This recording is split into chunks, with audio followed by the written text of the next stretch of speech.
What's up, techies? I've got the Ogima. I don't know how to say that. Ogima. We're gonna get this all unboxed and kind of give like an initial review about it and see if this is any good. So yeah, let's go ahead and get this on out of the box. And it's pretty basic boxing, not anything really too special about it. Let's see what we got inside. Looks like we got a charging cable, an OTG cable. Looks like we got another kind of USB. This is for, I guess, connecting to your computer. Got our charging brick. And we got a nice bubbly wrapped Android tablet up in here, so let's get rid of that. And here we go. This thing is definitely packaged like crazy. It's got all kinds of plastic all over it. Like I guess double bagging it, if you know what I mean. So here's your manual and stuff. Let's go ahead and get all this packaging out of the way, then we can talk about the tablet itself.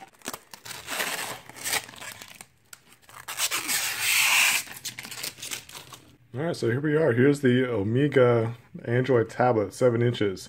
This is the back end. I got a couple stickers here that we're probably going to get rid of at some point. Got our speakers, camera, then we got all kinds of like little labels here for connections. So this is going to tell us that here's our power, headphone jack, USB connection.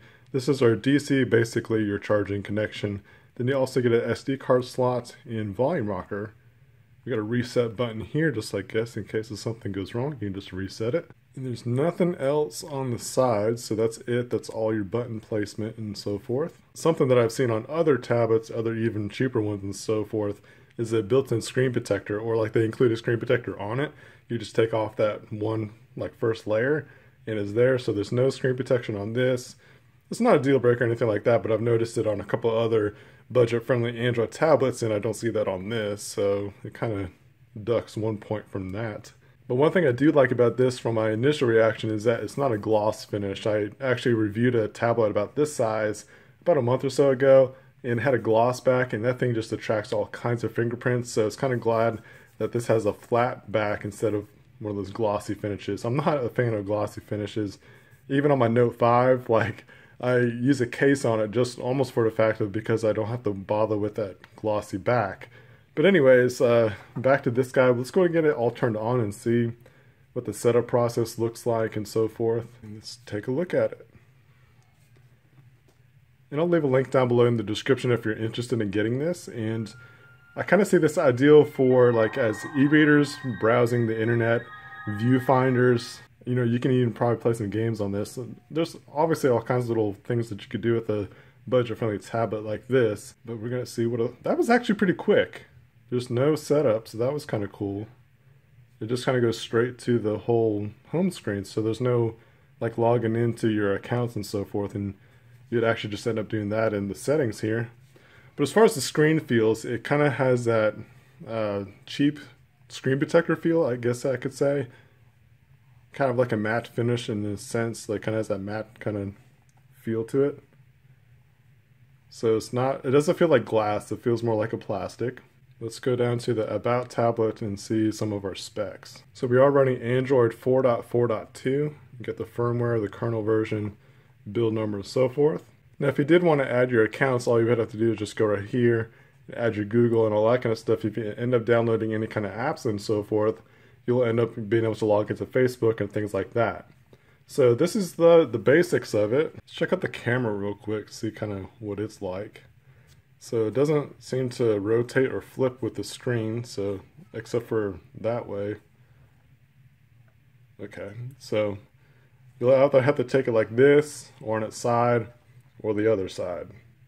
It doesn't seem to want to flip over upside down. Yeah, it does actually. It just stays up here.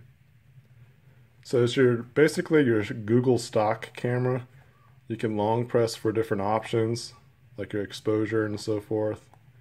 Come back down, long press to go to more settings. Other options here, you tap on this icon that's taking a picture, your video, panoramic, and then you could swap the camera by hitting that. If they kind of drag and slide up. And you got your front facing, so you can kind of see me here. Now definitely not like the highest resolution kind of stuff, but I mean it's a basic Android tablet. I'm not going to expect too much from this.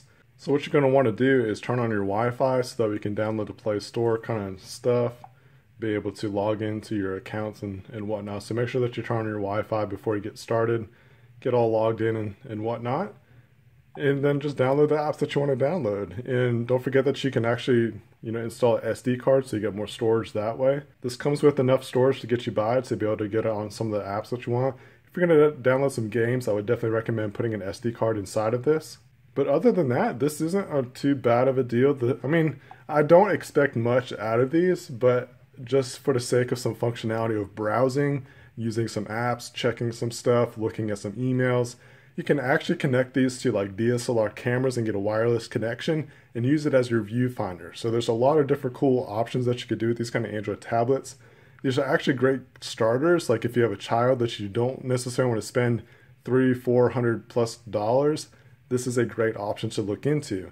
Not to mention I like the screen size for a child because I don't like to have a big old tablet screen, like a 10-inch screen in front of their face. So if you get something this small, it's actually more ideal for, their eyes. It's not so close to them and things like that. It's actually easy and soft on the eyes, so if you want to do some reading, it's going to be good for that as well. But this is just a basic overview over this tablet. If you want to pick one up for yourself, I'll leave a link down below in the description. Thanks for sticking around and watching this video. I appreciate it. If you want to see more videos like this, be sure to hit that subscribe button. I've got a lot more different kind of content coming out, some more budget-friendly kind of devices. So stay tuned for that kind of stuff and hit that thumbs up if you enjoy this video. And until then, stay techy.